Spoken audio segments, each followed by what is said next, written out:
This is the 2020 Toyota Supra, and it's one of the most controversial new cars on the market. The last Supra offered in North America went out of production after the 1998 model year, and since then its legend has grown, and so has the desire for a new one. Well, the new one is finally here, and today I'm going to review it. First, a little overview. Now, the Supra first came out in the 1970s, and the early models were based on the Toyota Celica. In the 1980s, the Supra became its own model, and then in 1993, Toyota rolled out the Mark IV Supra, which would later go on to become famous for its role in the Fast and the Furious, and is now generally recognized as one of the most desirable sports cars from the 1990s. But after 1998, the Supra went out of production, and in the years since, its legend has only grown. Enthusiasts have become obsessed with the Supra's robust 2JZ engine and its immense tuning potential. And as the Supra's legend has grown, so has the pressure on Toyota to bring it back, to revive the Supra, to bring back the sports car icon. And as the pressure grew, so did the hype. Everyone was excited for the new Supra. And this is it. This is the new Supra. Although there are a few major points of controversy. For one, the Supra is one of the most famous Japanese sports cars ever, but the new one isn't built in Japan. They built it in Austria, and that's because it's based on the BMW Z4, which is another point of controversy. You see, the outgoing Supra used Toyota's most famous engine ever, the 2JZ 6-cylinder, but this one uses a BMW engine and a lot of other BMW bits, which I'll show you in a minute. And there's other stuff too. The Supra is only offered with an automatic transmission, and while the BMW Z4 offers up to 380 horsepower, the Supra only has 335 horsepower from the same engine. The Supra is less powerful than the car it's based on. This hardly seems like the legendary status of the Supra that we're all accustomed to, but is it any good? Well, today we're going to find out. First, I'm going to take you on a tour of the new Supra, and I'm going to show you all of its interesting quirks and features. Then I'm going to get it out on the road and drive it, and then I'm going to give it a Doug score. And for more of my thoughts on the new Supra, click the link below to visit autotrader.com/oversteer, where I've also rounded up a list of the highest mileage used Toyota models currently listed for sale on AutoTrader. All right, I'm going to start the quirks and features of the Toyota Supra by discussing its deficiencies, all of which were told to me by Toyota in the single most bizarre press briefing I have ever been a part of. I go to a lot of these automaker press launches where they fly journalists in.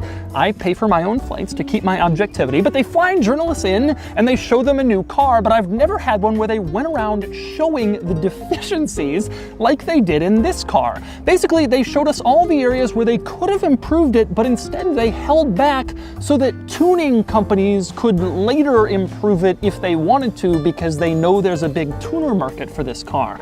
So I'm gonna start up front. This front air dam here provides cooling to the engine, obviously, and apparently when Toyota first started testing this car, they realized it provided too much cooling. And so they blocked off the bottom part so it didn't cool the engine too much.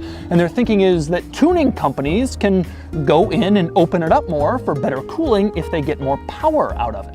And it's the same story right here. A lot has been made about the fact that the new Supra has a lot of fake vents on the outside. Well, Toyota told me these aren't fake, but they're dummy vents for tuning companies. When they start to get more power, they can pull the vent out of here and use this for better downforce or for brake cooling. And it's the same story with the vent on the hood. Right now, it's a dummy vent, fake, but tuning companies can pull it out and use this to create a channel from the front vent to the hood vent for better downforce. And this continues under the hood. You open up the hood, and once again, Toyota showed us an area where they intentionally dumbed down the Supra so that tuning companies have an opportunity in the aftermarket. You can see there's a space here where you could mount an extra brace for better chassis stiffness, but Toyota didn't do it. There's even holes where you could screw one in, but Toyota decided to skip it and not add that chassis stiffness and leave that for the aftermarket. And it gets even more unusual than that. In this presentation, Toyota also told the journalists that the material the rear hatch is made out of wasn't strong enough to support a rear wing. But they know that the tuning companies will be adding a rear wing, so Toyota added stronger material to this section of the rear hatch so that a wing could be added and it wouldn't just fly off. In other words, Toyota added more complexity, more weight, and probably more expense so that tuning companies could mount a wing. Same deal with the differential. There's no factory differential cooler in this car, but Toyota says they left a space for one so that tuning companies can go in and put a differential cooler on when they get more power and people start to use it on the racetrack. Now, the reason I find this to be so unusual is I have heard explanations of automakers leaving holes for tuning companies to be able to do things. Jeeps do this frequently, for example, but there are so many obvious places where Toyota could have improved this car. Why didn't they just do it themselves? Could it be that maybe Toyota left all of these holes, all of these fake vents that could become real vents, this ability to mount a spoiler to the back? Could it be that Toyota left this stuff so that Toyota, not the tuning companies, can make a better version of the Supra in the future? I actually asked this question to the Japanese project manager responsible for the entire Supra. I said, could Toyota just fill this stuff and make a faster Supra? I asked it to his translator. His translator translated. He got the response translated back to me, and simply it was, yes, we can.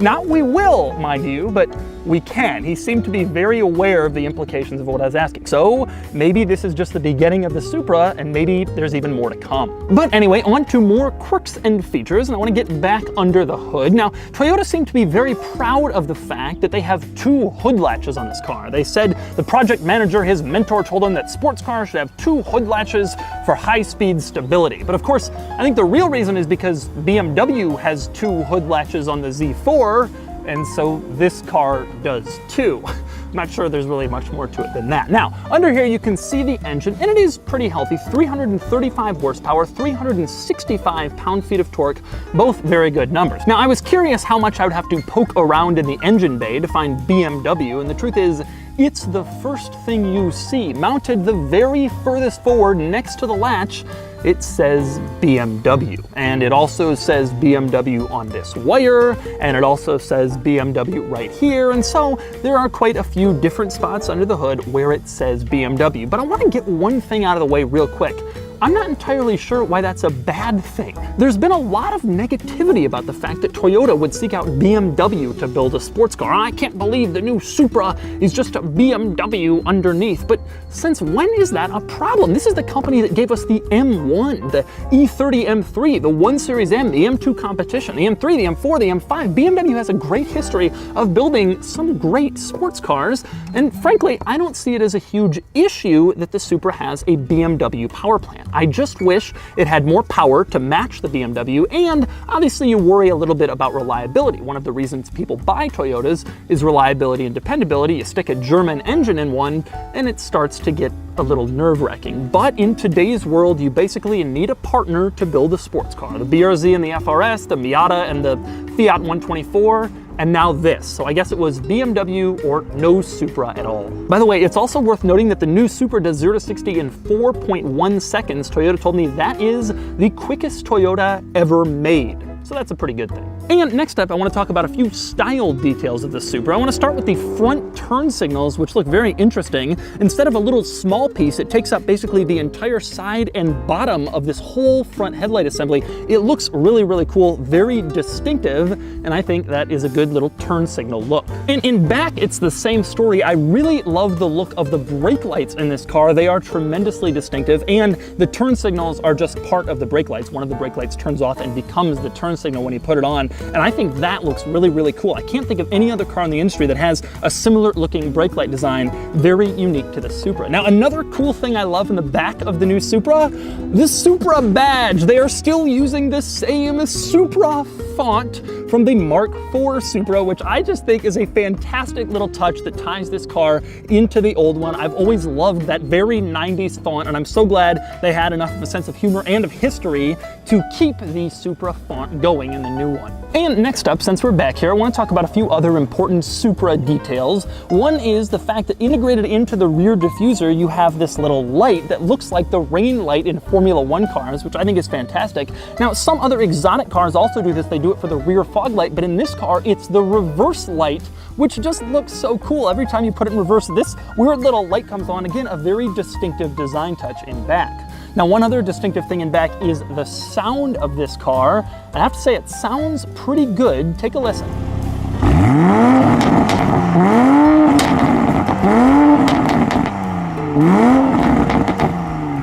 Now, one other thing I want to discuss before I move on to the Supra's interior quirks and features is the styling. And I want to start with this fender. Now, Toyota was very proud of this fender. They said a special machine had to be created to make it and blah, blah, blah. I don't care about any of that stuff. But I do like how it looks. In fact, it gives this car kind of a Ferrari F12 TDF look from the right angles, and I don't say that negatively. I think this is a really, really nice looking angle, and generally, I think the car looks good. There has been some criticism of the Supra's styling online ever since it came out, but truthfully, most people hate all new cars they see until they get a little familiar with them. And sitting here and looking at a bunch of new Supras, frankly, I think it actually looks pretty good.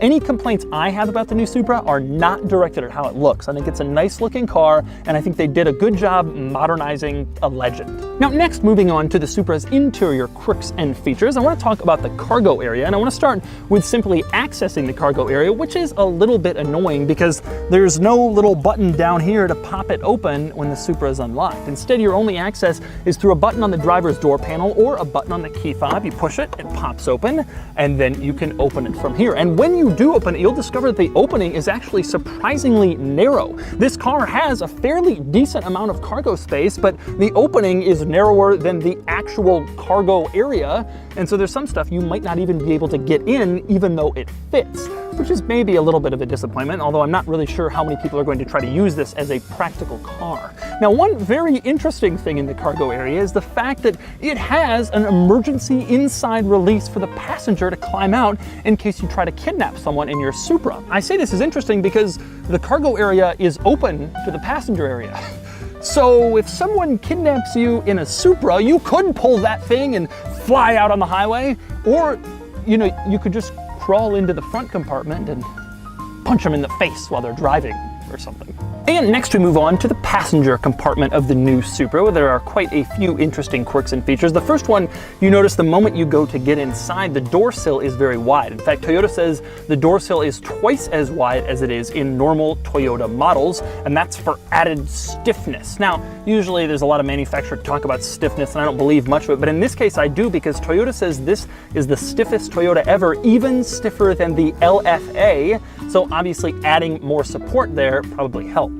And the other interesting kind of cool thing in that door sill down there is you have the Supra logo. That old school 90s Supra font is repeated down there, and I just love it. It's a wonderful touch, and it is a welcome reminder of what this car is, because after you see that Supra logo, the next thing you see is the rest of this interior, which is all BMW. I knew this car would have a BMW powertrain, but I didn't know just how BMW it would be. The window switches are from BMW. The mirror control is from BMW.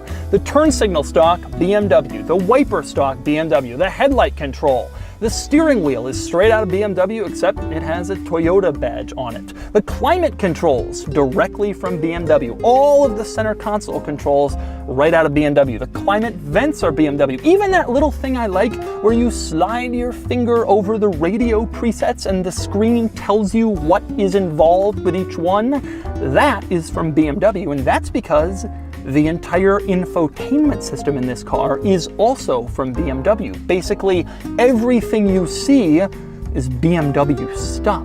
Now, I will say with the infotainment system, I have to give them credit, because on the flight out here, I was thinking, I'm gonna go through every screen on that infotainment system and see if I can find where it says BMW. I did that, and it doesn't. They've changed it all. For example, if you go into the BMW Connected Drive system, in this car it says Toyota Supra Connect. If you go into the Safety Systems menu, it doesn't say like BMW Active Safety, it says Toyota Supra Safety. They did a very thorough like Control F and replace everything that said BMW or BMW Z4 or whatever, and everything in here says Toyota. Even the pictures, when you're talking about the tailgate, for instance, it shows a picture of a Supra with the tailgate up and not a Z4. They didn't make any of those mistakes, which of course is nice and very welcome.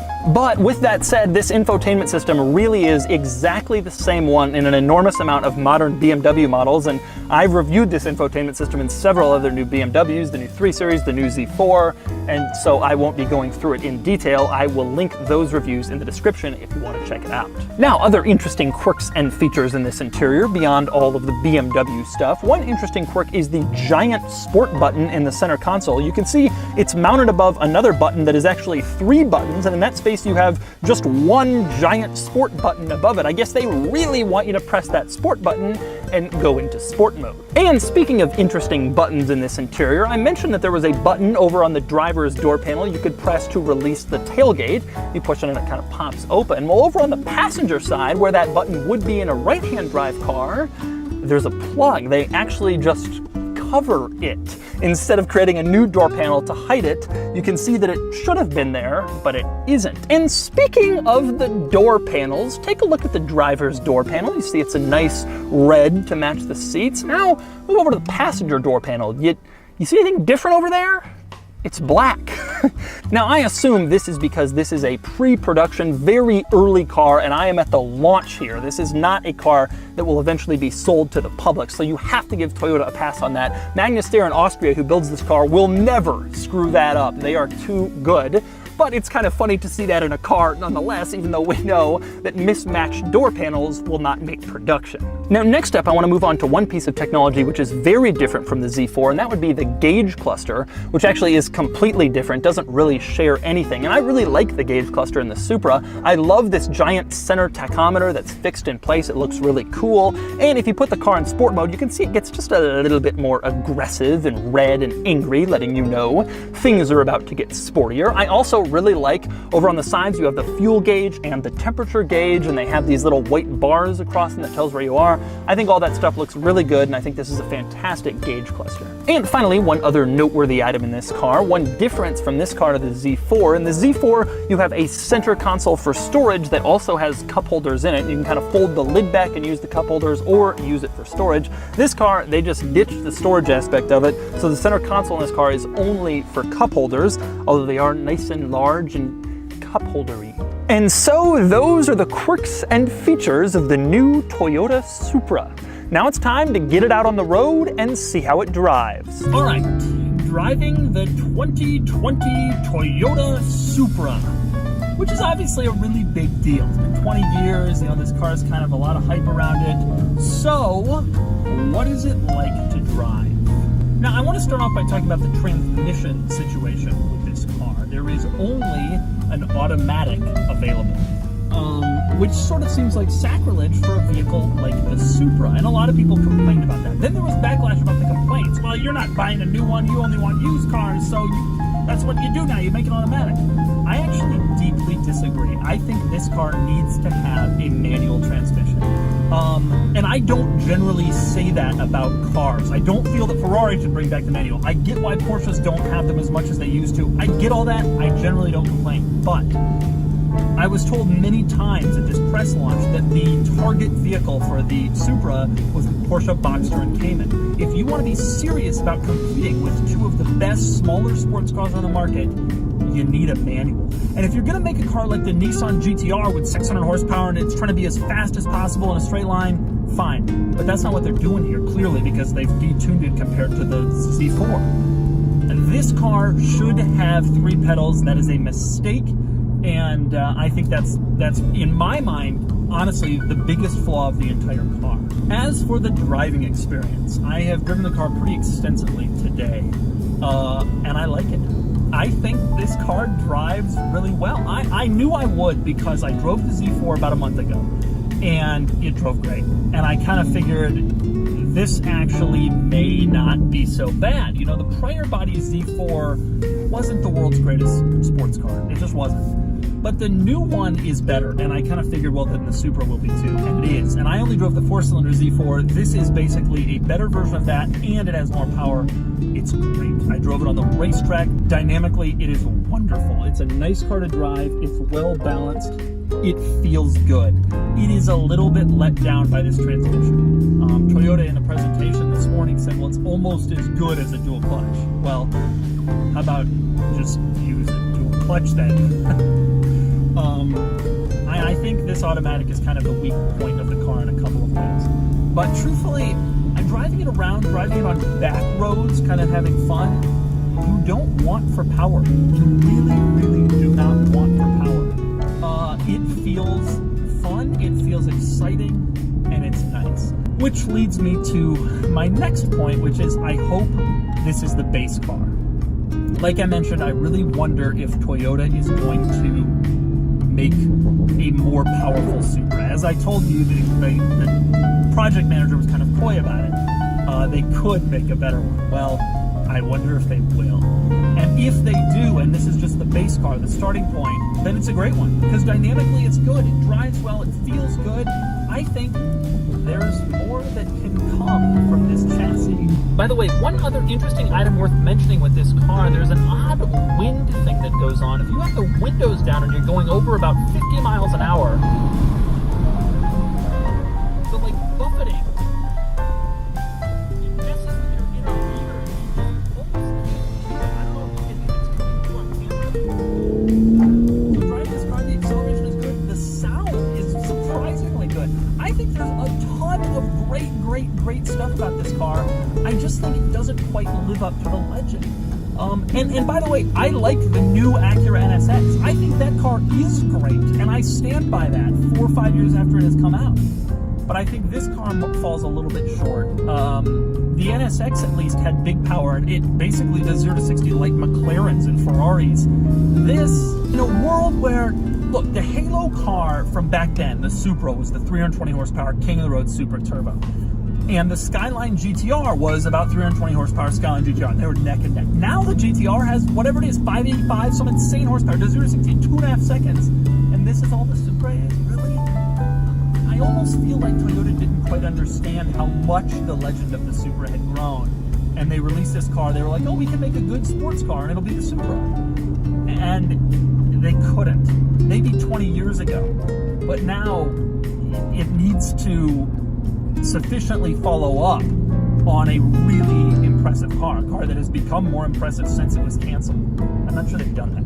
However, it is really important to note the good stuff is all here. BMW has great tech, and so this car has a lot of great tech, great safety features, good stuff. Visibility is great, drivability is great, steering and handling is good, doesn't feel too numb. Power, is fine, it's good enough. And I think, generally speaking, this is a great sports car. I really do. I just don't know that it's quite a Supra. I think a little bit more can come out of that. And so that's the 2020 Toyota Supra. This car is fine, just fine. It's not an amazing legend revival like many of us were hoping for and dreaming about. Truthfully, this is a fun car. It's fun to drive, it's fantastic. I think it looks good, and it's a great sports car. But that's all it is. This isn't going to be selling for $100,000 at collector car auctions in 20 years like the old Supra. What this car is, though, is a good starting point, a good building block on which more Supra versions can come. And I seriously hope that this is just the beginning of the Supra revival, with more powerful, more exciting versions on the horizon. But given that we all demanded that from Toyota with the FRS BRZ 86 and it never came, I feared that this is all the Supra we may ever get, which again is fine, just fine.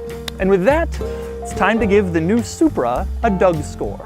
Starting with the weekend categories and styling, the new Supra has been a bit controversial, but people always hate new car designs when they first see them. It's one of my great frustrations with car commenters. I like it and it gets a 7 out of 10. Acceleration does 0 to 60 in 4.1 seconds and it gets a 7 out of 10. Handling is sharp, feedback is good, steering is nice, and it gets a 7 out of 10. Fun factor is strong. This is an enjoyable car to toss around, but it's lacking the transmission that would truly make it excellent, and it gets a 6 out of 10. Finally, cool factor. This is one of the most hotly anticipated new cars, and it easily gets a 7 out of 10 for a total weekend score of 34 out of 50. Next up are the daily categories and features. The Supra is loaded with a lot of excellent tech, and it gets a 7 out of 10.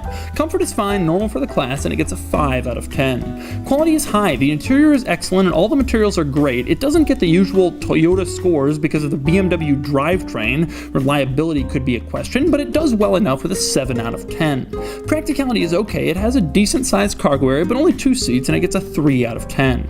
Finally, value, and it's a good one. The Supra starts at like 50 grand, which is a huge discount compared to the Z4 with the same engine, which starts at 65 grand. Yes, the Z4 has more power, but 15 grand is 15 grand. The Supra gets a 7 out of 10 for a total daily score of 29 out of 50. Added up, and the Doug score is 63 out of 100. And here's how the Supra stacks up against the competition. It beats out the Lexus RCF, which was sort of a must in my mind for the Supra to be taken seriously.